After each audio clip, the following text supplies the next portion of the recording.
Welcome to Seeking Alpha, the podcast where we're diving deep into crypto, careers, and the chaos of modern dating. I'm Larissa Buncia.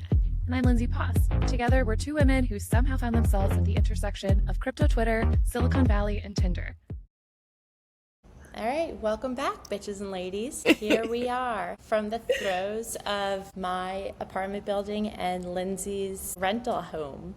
Yeah, we never know where I am. We're recording late for me. That's also why you're getting nice little hair tie, glasses look. Classic. Always throw on the glasses. It makes it better, or not. I totally agree. Okay, so in episode 10, I mentioned that in London, I met a man and we had very intense 1 month of texting, calling, etc., and then met up and went our separate ways. I was in London this past week and did not go there with any intention of texting him or meeting up with him. I didn't even register that he was there until I got there and was reminded of him. So I texted him and we met up.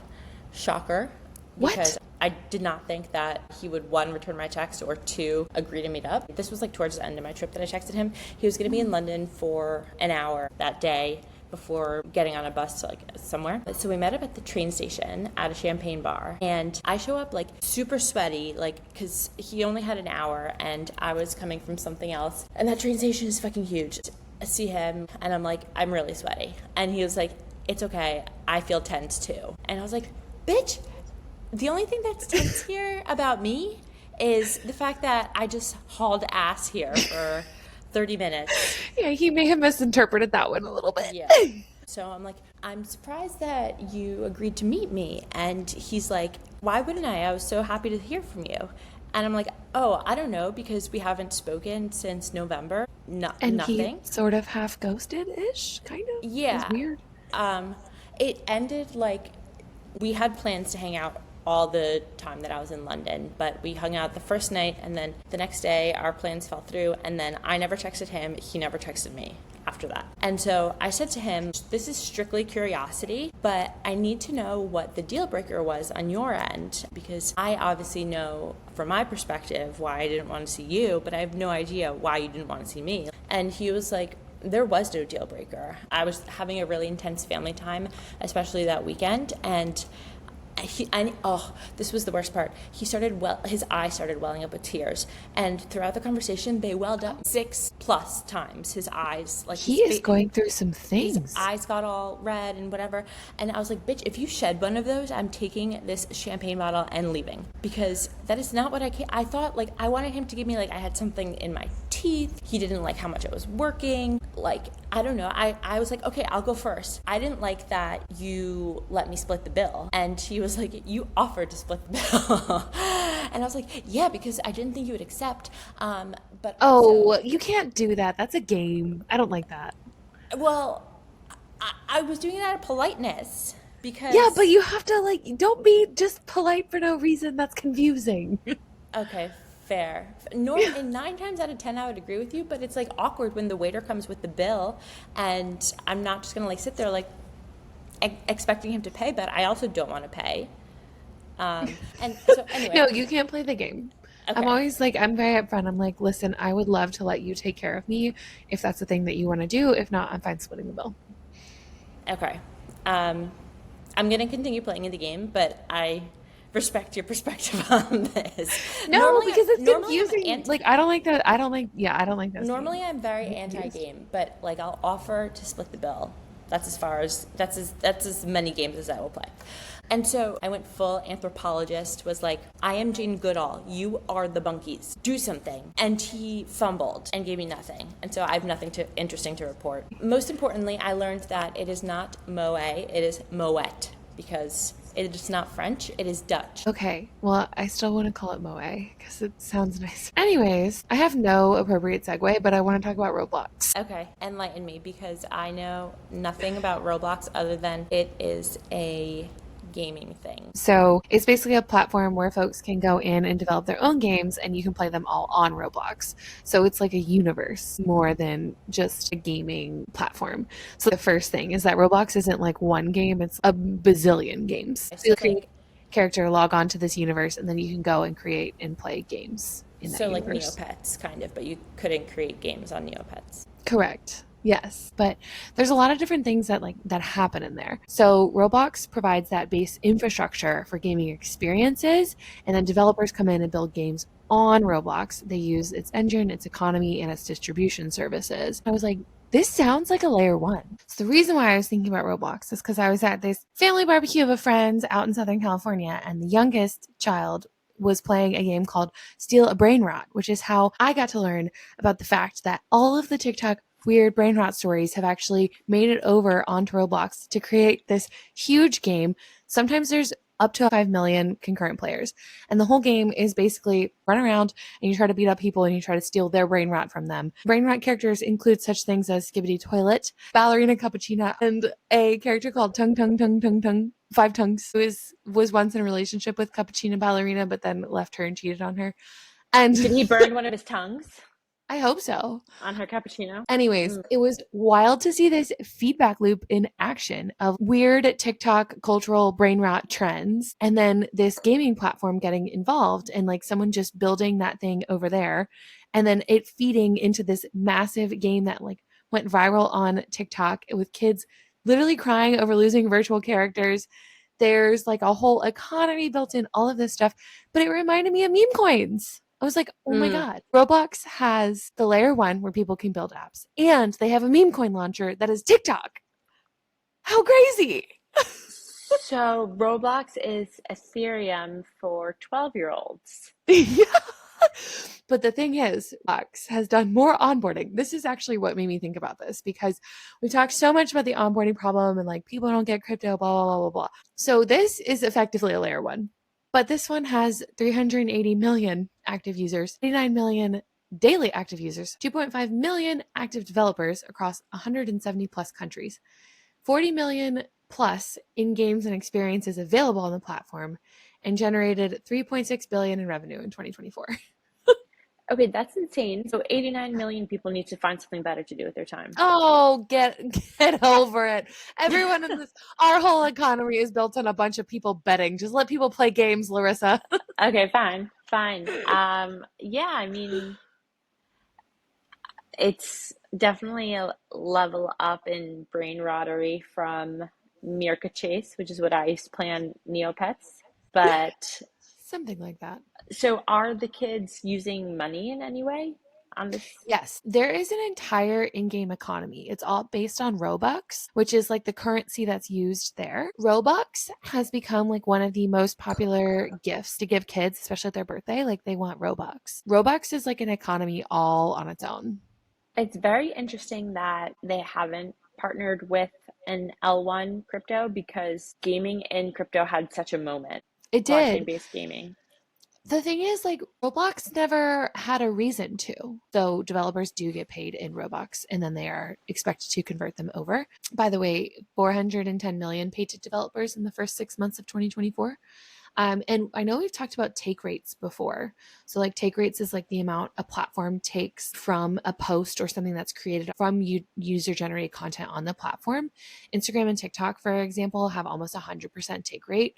The only way to monetize content that you put on those platforms is through sponsorships. It's not like the platform itself rewards you for having a viral piece of content. But Roblox, its take rate is about 71% to creators. And that is one of the things that really motivates developers to be on the platform. I was actually just talking to your dad the other day and he's like, yeah, like my daughter's super into Roblox. Like she goes and plays this game where you just listen to other people play the piano and you give them Robux, like you tip them based on how good they're playing the virtual piano. Like there's literally busking. Like there's busking in Roblox.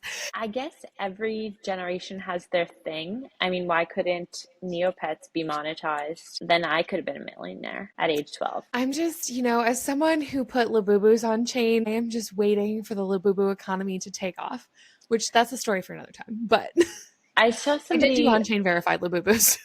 do you have your Labubu's Halloween costume picked out yet? No, but was part of the surgical procedure the other night to give a Labubu a BBL and Oh, also to add some nice makeup to its face. And we're considering nail extensions for that one too. So okay. So you gotta get her right before you get a costume. it's You don't know what yassified. size. Yeah. Mine doesn't have a BBL. She's perfect the way she comes. But yeah, so I want to go back to this a little bit because there are some things that I think Web3 and crypto can for sure learn from this. And then there's some things that the game could learn, like this platform could learn from Web3 and crypto. So first, what Web3 can learn, this is mobile first. So 80% of users sign up via mobile, which like automatic win. Again, like we've had this discussion multiple times about onboarding and how do you make it easy to onboard and all this stuff. Make a good mobile app. That's like step one. There's a low barrier to entry, so it's free to play and it's easy to develop, which is probably the reason why there's 40 million plus games. There is also instant onboarding. So there's no like seed phrases, gas fees, none of that. The UX is seamless. Like people are just logging on to play. It's nothing else. It's nothing complicated. And then what they've been able to build, because it's like basically so easy and cheap and free to get on, is they have all of this UGC. Like it scales so fast. The take rate is good. People are on it. It's easy to develop. They have a great developer suite of tools. There's creator incentives that kind of align with the developer interest, as in you can create content on other platforms that then leads you back to your Roblox game and vice versa. You can take content from other platforms and use it in your Roblox game. So there's like actual content built into advertising for Roblox, like in a Damn. meaningful way. And then obviously these network effects totally compound. Like again, you're having a TikTok game that's played on Roblox that people then put up TikTok experiences about their time playing on Roblox. And so it's like this like extremely virtuous cycle of like very online. And that also makes it very, very culturally relevant. Like Roblox is always on the newest trend because all of their users are thinking about how they can then create content and capitalize on whatever trend is happening. So like it is crazy well set up for success. I want to also say, not investment advice, but in 2020, I was like, the three things I want to invest in are Bitcoin, Roblox, and Nvidia. And all three of them have fucking taken off like crazy. And my ex-husband at the time barely put any money into all of them, and we pulled all our money out of the stock market early. So That's the why lesson Lindsay's is, our financial guru. yeah, the lesson is like I should probably take more risks with my investments, but I'm still too nervous to. So that's really interesting about the network effects thing because in crypto, obviously, we've talked about the onboarding the next billion users, and there's no real talk of who those next billion users are. It's never about like onboarding like your friends or the people that you interact with online daily. It's always just like this nebulous cloud of people. And obviously, they have built in incentives in Roblox for friends to play with friends. I know that that's what like all the most successful platforms have done. For me, it also opens up the question of, I mean, we talk so much about financial tools, financial freedom, financial vehicles. Those are obviously not gamified. And in a lot of ways, like, I think that's way better. But I do think a lot about Base's kind of new ethos in that it's trying to create this front end experience where, like, kind of your financial life and your online life can sort of live in the same place. And they're working on what I like to call this like front end problem where it's not just UX and UI, which are incredibly important, but also network effects, content, creativity, innovation, all of that stuff also has to be like a hook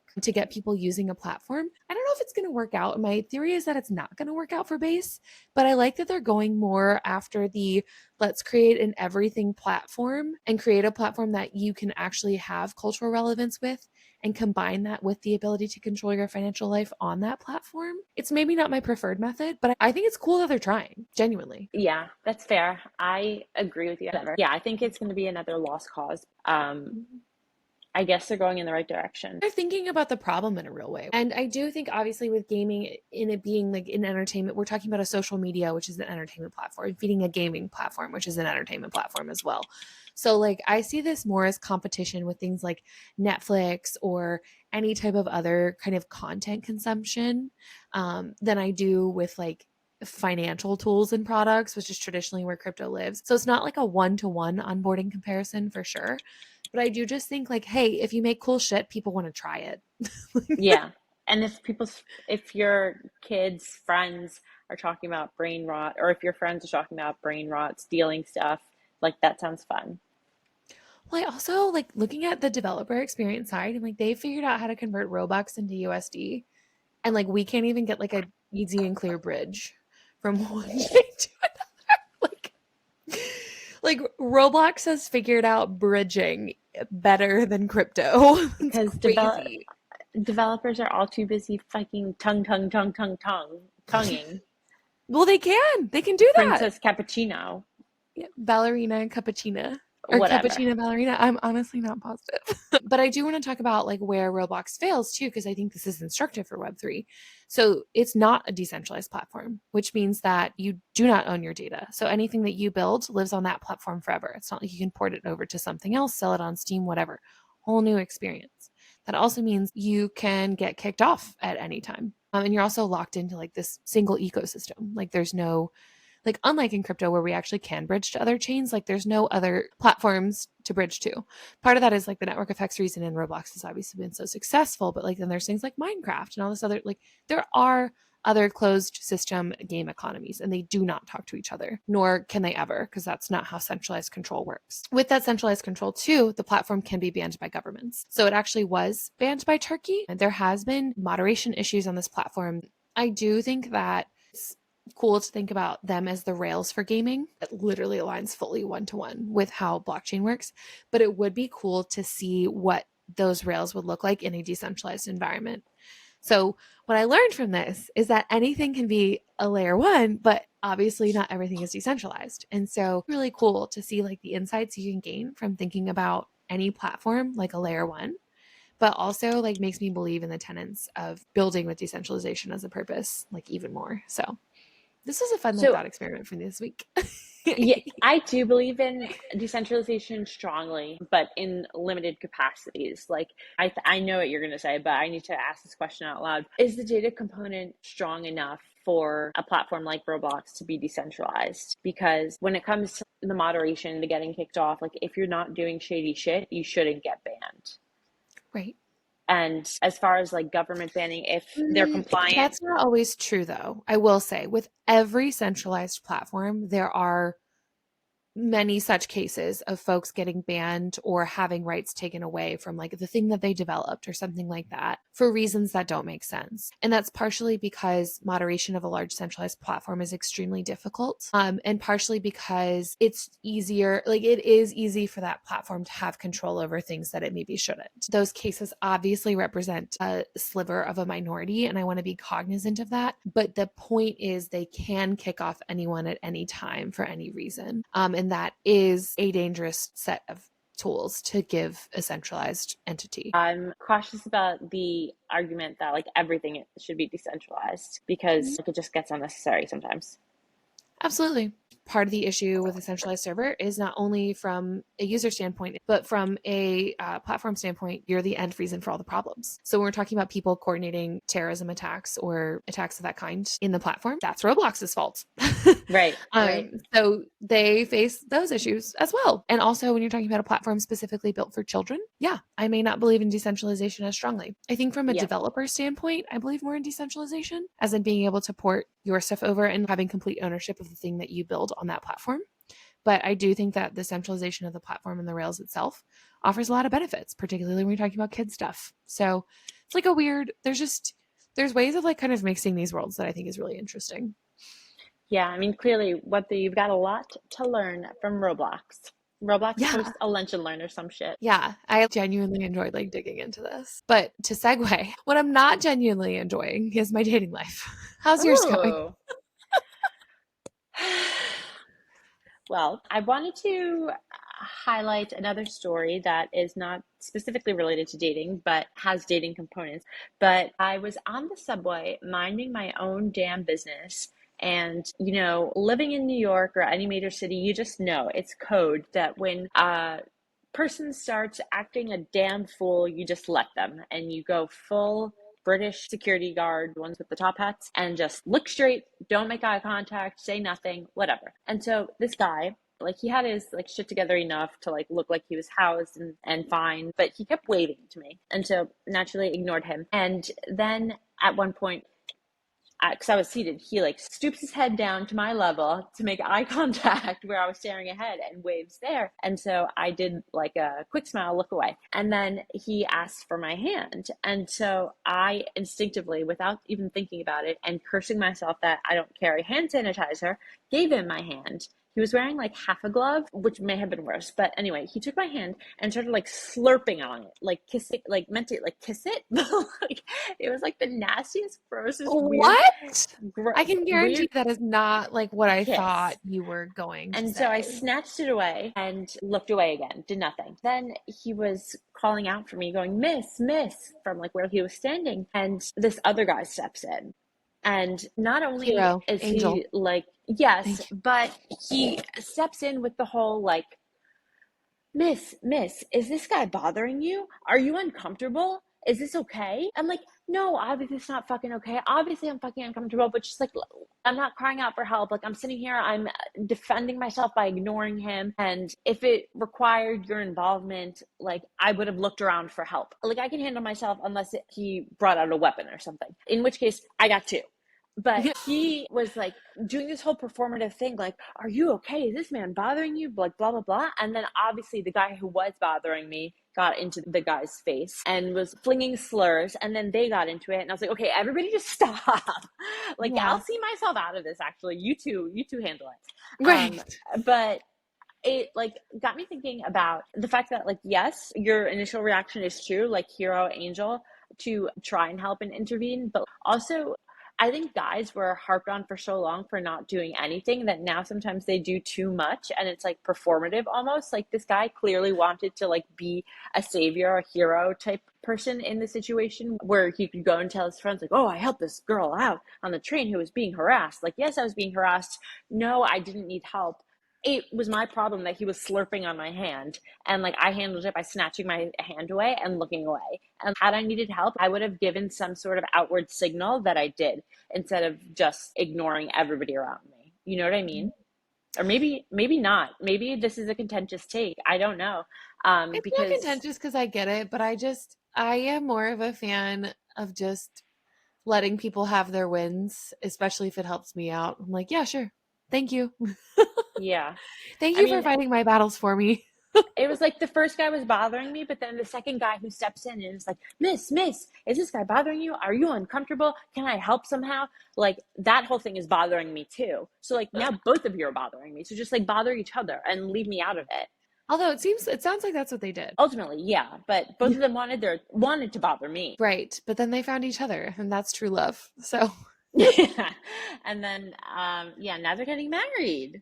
I'm so happy for them. Where is the line of guys helping and guys being excessively performative? Maybe you think that there is no line if you're like willing to have to let people have their wins, but for me, if you're being excessively helpful and going out of your way to make sure everybody knows who you're helping, like that too is not helpful because it's calling more attention to the situation. I could have easily diffused it by ignoring him and he would have gone and slurped on something else, maybe the fucking subway pole, which would have been The fine. slurp description is so good.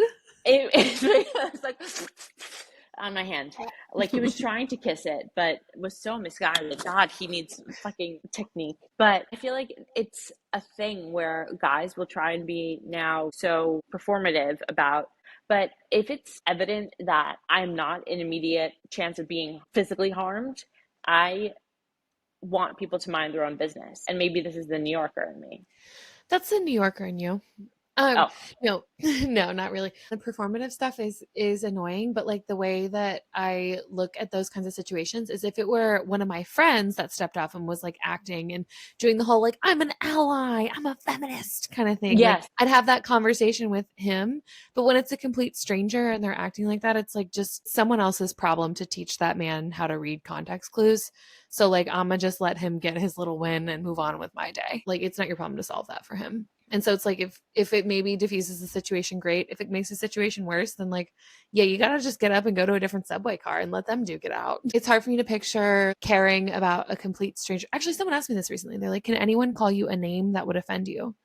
And it was like, if it was someone I cared about that called me a name, I think it would hurt. But then also, I would know either that person is having a weird out of character moment because I don't surround myself with people who do that to me, or I'm truly being awful and I deserve to be called that name in that moment. And then, like, with any stranger who calls me anything, it's just like, okay, like, I Yeah. don't care. I really don't care about your opinion. And so when people are acting in a way that I think is like proper, I'm kind of just like, that's really for the people that care about you to teach you, and I'm not one of those people. So good luck, Mr. White Knight. I hope being a feminist and an ally gets you far. Good point. Need that on a t-shirt.